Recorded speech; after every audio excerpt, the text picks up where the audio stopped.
to all sports fans all over the world. Today we are going to, deep into Premier League review. Chelsea versus Nottingham Forest tomorrow. You know, the Premier League is coming to an end tomorrow, and we are going to, make a review based on, the statistics on how the match is going to pan out tomorrow. A deciding match and a good profile match that is going to define the season for the two teams. It's going to be massive. It's going to be, very, very interesting. It's going to be exciting tomorrow. And Chelsea will be relishing to clinch their Champions League, qualification tomorrow in Nottingham ground. And also Nottingham also, gearing up to see if they can actually get their own qualification on their way tomorrow. And for me, Chelsea got to be careful about this game because this Nottingham team, they are very, very, tactical. They are very, very sound physically, and they are very, very intellectual in terms of space and pace. I don't know whether you understand these two things I mentioned here: space and pace, and that is what they always use to attack their opponents.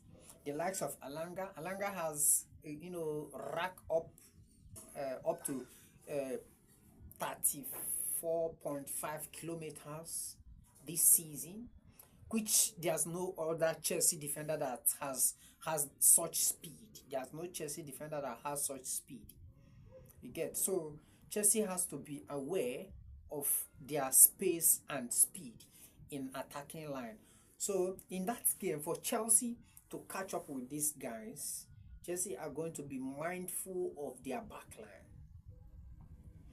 Chelsea are going to be mindful of their backline because I know these guys are low block teams, because when Chelsea played them in the first leg, it was a Chelsea game altogether, a Chelsea day altogether, but they managed to still get one goal. They get one goal, and Chelsea even struggled to equalize that game.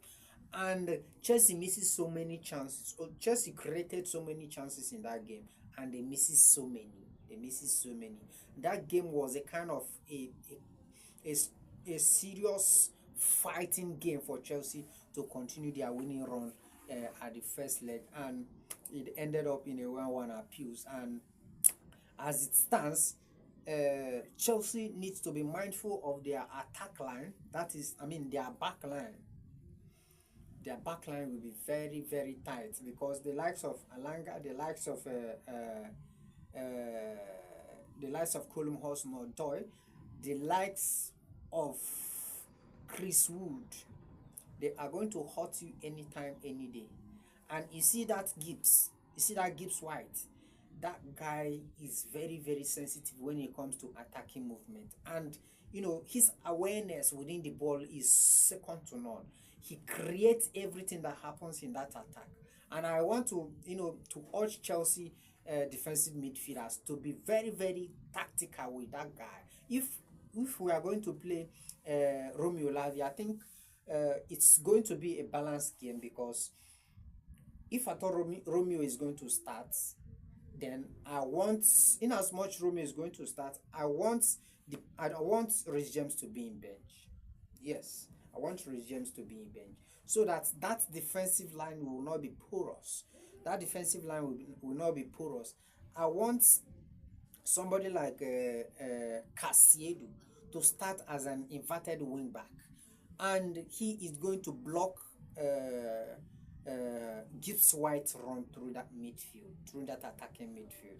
When Romeo Lavia is a little bit advanced, then Casado can drift in and marshal the midfield and try to block their their offensive movement through that attack, because their counter attack is very, very brilliant and very, very sharp. They will produce it before you know it, the ball is already on the net, and Chelsea has to be very, very careful about that. And secondly, my second warning to Chelsea team, they should not, no, this goes to Enzo Maresca, they should not in any way introduce Tariq George. This match is far higher than Tariq George. I know Tariq is a good player, yes, no doubt about that. But Tariq is not supposed to be in this game. Tariq is not supposed to be in this game. Or even if you come, he will come as a part player, but not a starter. If at all Nkunku or McGill may not start, let's start Pedro Neto in that front line. Then start Madueke and Kopama. Start Madueke and Kopama. Or even introduce Rhys James into the game. Introduce Rhys James into the game as a fullback. Then start double pivot. Caicedo and Lavia. Maybe Caicedo will be ahead of Lavia. Then Enzo will stay there as number 10, attacking 10. Enzo can stay there as attacking 10. That game will be very, very impressive. Why Kopama should come from the right hand wing.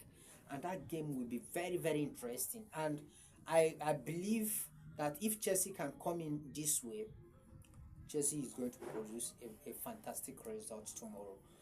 Because, like what I see, Chelsea are going to create chances, but the pressure will be so high.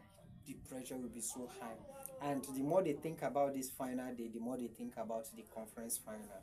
So, which is going to be very, very, very, very dicey for the players and the staff. Their recovery and every other thing will be very, very difficult for them. But I just believe Chelsea will still triumph against Nottingham Forest. I have that belief that Chelsea is going to win that game, like win it comfortably.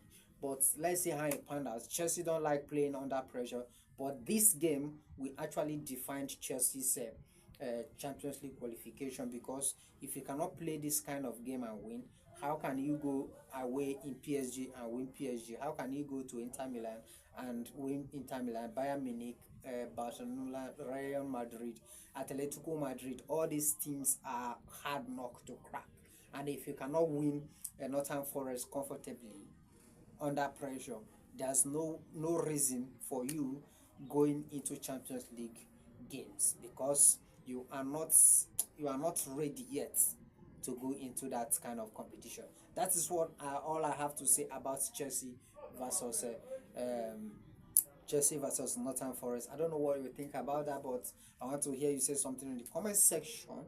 What do you think about Chelsea versus Nottingham Forest? Do you think Chelsea are going to come out victorious, or do you think Chelsea are going to struggle in that game?